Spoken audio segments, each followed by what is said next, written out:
Hello, welcome to my lesson on a 4x1 multiplexer. Now first we are going to start with explaining what a multiplexer is, start on solving a few things about multiplexers, finding the truth table and how to actualize it on an application called logism. So if you are here for any of these reasons, then stay to the end. If you are here to also watch my school project, well, you are so much welcome. Now we'll be using Paint application for the visual drawings and explanations. So first of all, we are going to draw the shape of a multiplexer. Now it's supposed to look something like this. We have this. This is a rectangle, by the way. 4x1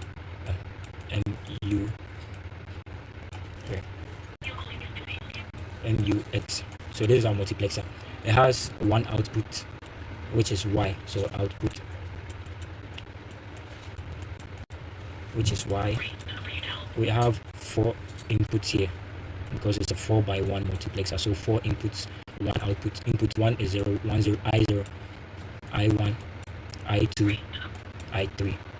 Now we have select lines. Now to find your select line, n should be equal to the number of inputs. In this case, we have 4 inputs as is suggested. Then m should be the number of select lines. Now to find select line is log 2 n. Now we know n is the total number of inputs, so m is equal to log 2 4, which you can also write as log 2 square. Now based on the rules of logarithm, you know log a, right? A should be equal to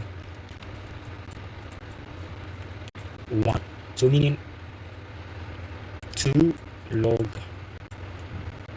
2, right, should give us 2 times 1 because this should be equal to 1. I hope I'm getting myself clear. So m should end up being equal to 2 in this situation, which is this 2 times 1. So our number of select lines have been confirmed to be 2. Let's go back to our action. Now 2 select lines is here, which is named as S0, S1. These are select lines. Now this is the general outlook of what a mux looks like, a 4x1 multiplexer. Now to actually be able to find the formula for a multiplexer, or the equation as you call it for a multiplexer, you need to first draw out its truth table. Let's go with a new. So we have S0. These are what you'll be working with for the truth table of a multiplexer. You divide these like this. Now we start working on this S0, S1 and Y. We have 4 possible inputs for these two. 1 0 0 1 and 1 1. These are the 4 possible outcomes or inputs of selector 0 and selector 1. Now this will give you input 0, input 1, input 1 again, input 2, input 3. This is the ideal table. Now this is what the formula should look like. I'll use text to make it clearer. Maybe my weird writing isn't sitting well with you. So we go 28 here. You close this up a bit. Now y is the output, so y will be equal to, when we take the first line, what is the first line? We have, this is the complement of S0, this 0 is the complement of S1. So we have S0 complement plus, and rather, S1 complement and input 0, or which the second one is, this is not a complement. There's one here is not a complement, so we just put in S0 and S1 complement. S1 is still a complement and input 1, or S0 complement and S1 and input 2, and or S0 and S1 and input 3. So these are 4 different inputs. When you look at the lines, they do match everything here, and you or this or this or this or this, which will bring you down to 1 input at a time per selector and lines. You get what I'm saying? selector inputs. Now we are going to use this to actualize this one on our logism, right? So let's go back to, we are going to use this to actualize our work on logism. This is what we use to create our maths on logism. I hope I'm clear on that.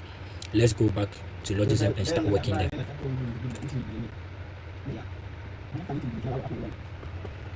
Now if you pay attention to this, where is it? This is what we'll be working with. So we have and or. Those are so far the two plexes that the two that we'll be needing, the two gates, not plexes. So we have two knots which is supposed to give us the complement of our select, and ideally they should be facing downwards, but it depends on how you want to work. As yours, you are the designer here, but for me mine face downwards based on how I want to design mine. So then again, I'll match this like this and match this like this. This should do it. And I'm going to be using things for facing downwards and pin it to this like this. So Ctrl C, Ctrl V, you take this and put it here too, and name this one. Then this will be your selector 0. That's 0. Now we are going to be needing 4 AND gates. Sorry, blindness, my small blindness. And we are going to be needing 4 of these, and it will be taking 3 different inputs, which, in case you don't remember, we have S and S0 complement and S1 complement and input 0. So 3 for each AND. I'm going to copy this and paste for simple transfer sake. 2, 3, 4. So this should be it, and each one has one input, each end section here. Wait, where is it?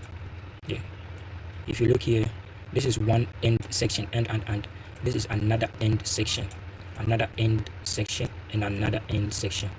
Now if you realize, each one has one input from the various 4 inputs, which means each end should have one and only one input from the following inputs that we made.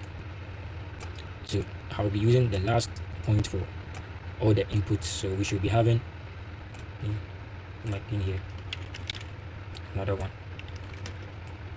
put it here, here, and the last one should be here. Now as I said, these are our inputs.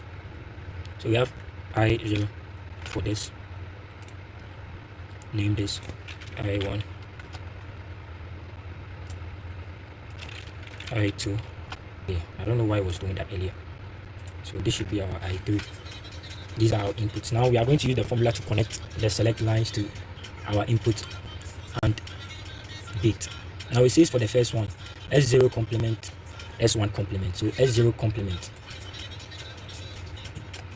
S1 complement. The second one says S0 and S1 complement. So S0 and S1 complement. Let me use it. We pull it this way. Yeah, this should do, and bring it down here. Sorry, I forgot. You can't just stretch a line like that. So when we get here, we stop and pull it again all the way to this. So we have S0 and S1 complement. So the third one, if you need a look, I'll show you, should be S0 complement and S1. So which means we'll be using the NOT gate for S0 complement all the way here. Now for me, S0 has always been the bottom one, sorry, the top one, so it should go to the top end. This one should go to the middle. So this way when I'm working, I know every middle point here connects to S, middle point S1, middle point selector 1. So here we have this and this here, and I did a mistake because these two are not supposed to be on at the same time. So let me check again. So S0 complement S1. Yep. So S0 complement, that's correct. And this is S1. Yeah. So I'm supposed to connect S1, not. So I'll make some changes to it to make my work a bit simpler and visible. So I'll do this. I'll connect everything back. I just need to correct this. Bring it this way, a short detour, and come straight down here to the second point. Yeah. So this should make my work neater. And this one comes all the way down here. And complement